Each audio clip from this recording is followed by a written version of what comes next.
Hi, Leo. Welcome to Pandora Astrology's monthly horoscope for December 2019. For you, Leo, the month begins with quite a bit of fifth house activity, which is a house you generally like: creativity, self expression, self promotion. And it's followed by quite a collection of planets in your sixth house of work, health, and service.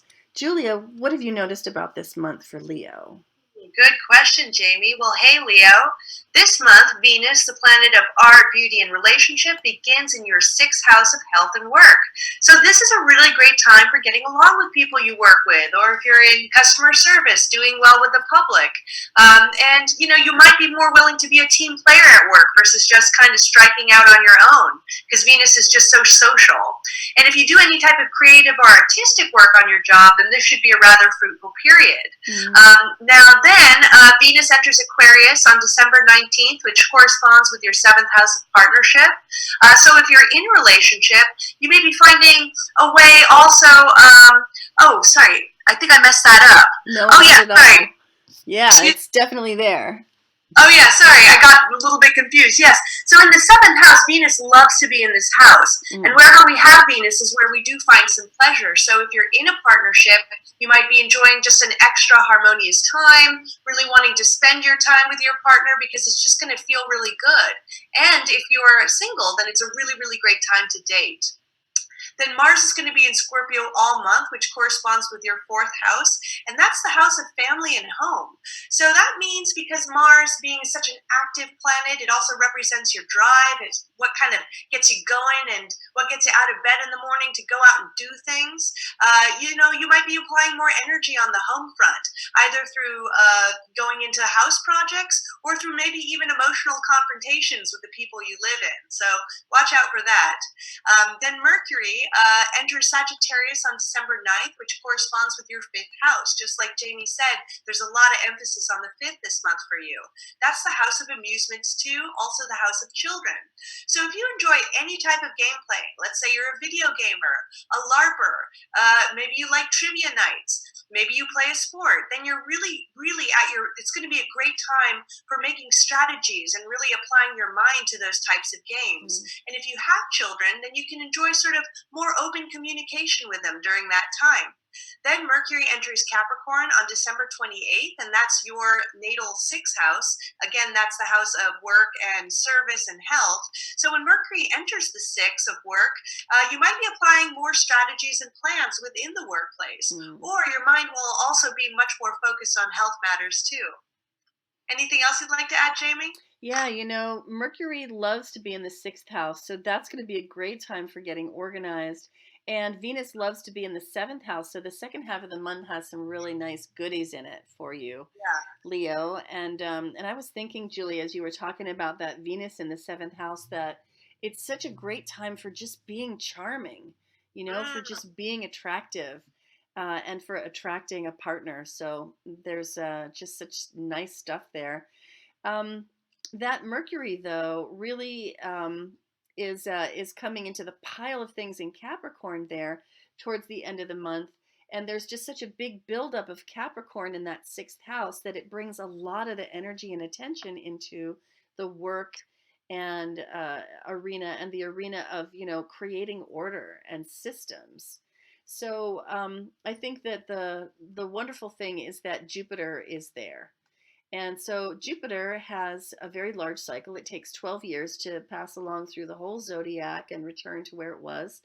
And it's now going to be entering Capricorn. It'll be there for a year, passing along through your sixth house, Leo, which is a house of jobs. So this really suggests some pretty strong luck for you in that arena. If you wanted to find out more about that, a mission orders reading would be a really good time to get more specific about exactly when your career luck begins and how you should handle it. But this is kind of an opportunity not to be missed, because this is the sort of time when you can, if you, for example, do contract work, you can get bigger and better contracts and more of them. If you are employed, you may find that you're valued on the job and you can ask for more pay, better benefits, And if you have run your own business, this could be an excellent time for hiring really competent help. So there's so much benefit to be gotten out of that Jupiter transit through the sixth house. So I think that's the main event, but there are a couple of moons that I also want to tell you about. There's a full moon in Gemini on December 11th. Let's take a peek at that.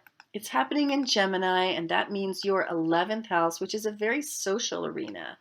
Now, I think that this moon is going to bring up a lot of worry for a lot of people.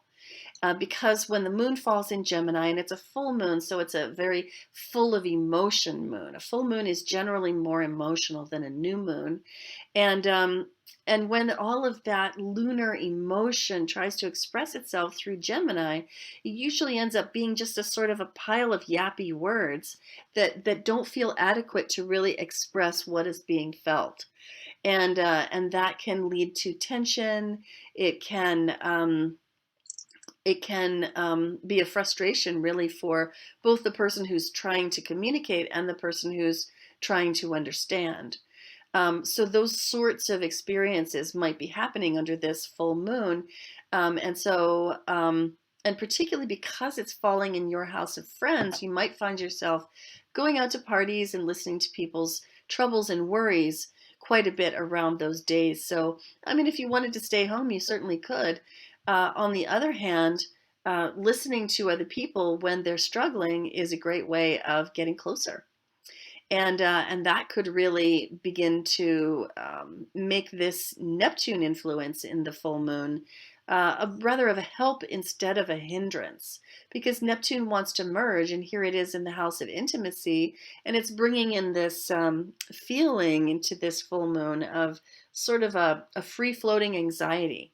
And so people may be feeling really anxious, and listening to them talk about that may bring you into a space of compassion with them, which deepens your intimacy with them.